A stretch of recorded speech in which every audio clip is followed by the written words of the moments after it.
Washington's commitment to Ukraine is fraying at the edges, and the latest remarks from President Donald Trump have deepened the divide between the US and its European allies.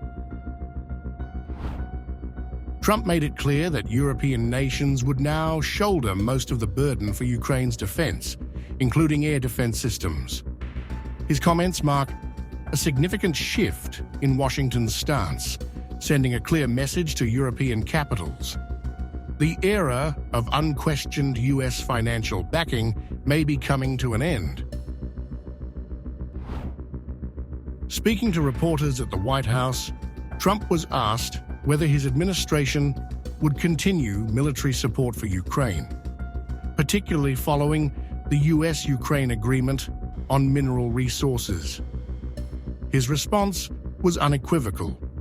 Europe would have to take the lead. Would you provide military support for Ukraine in the future as part You mean of like this security? agreement? Yeah. Well, people are going to do it. I think Europe will largely be responsible for that. But European countries will be responsible. But Macron asked for a US backup. Well, we'll see. Regarding air defense systems for Ukraine, he reiterated that Europe should primarily take responsibility. Trump further underscored his stance when pressed on whether the US would provide air defense systems to Ukraine, emphasizing that Washington had already contributed far more than Europe. Would the US provide, for instance, air defense? Well, I just told you, right now we're not providing anything. You know, it's about Europe, too. Europe put in $100 billion, and we put in $350 billion. It's not a fair thing. You know, we would normally say, and I say it now anyway, but we want equalization. They should put up actually more money than us because they're right there. We have an ocean in between. The timing of these statements could not be more critical. A day before, French President Emmanuel Macron met Trump in Washington, where their differing views on Ukraine were laid bare.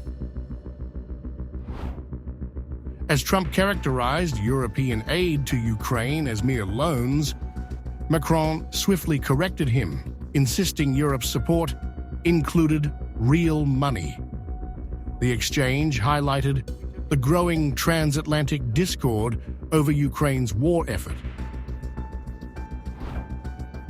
Meanwhile, concerns in Kyiv are mounting.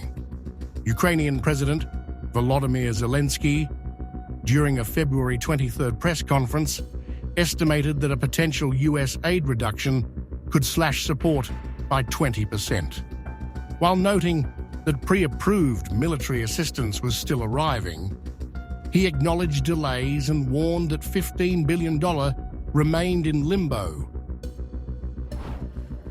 With Europe urged to take the financial lead and US assistance hanging in uncertainty, a stark reality is settling in. Ukraine's survival now hinges not just on the battlefield, but on the shifting political calculations in Washington and Brussels.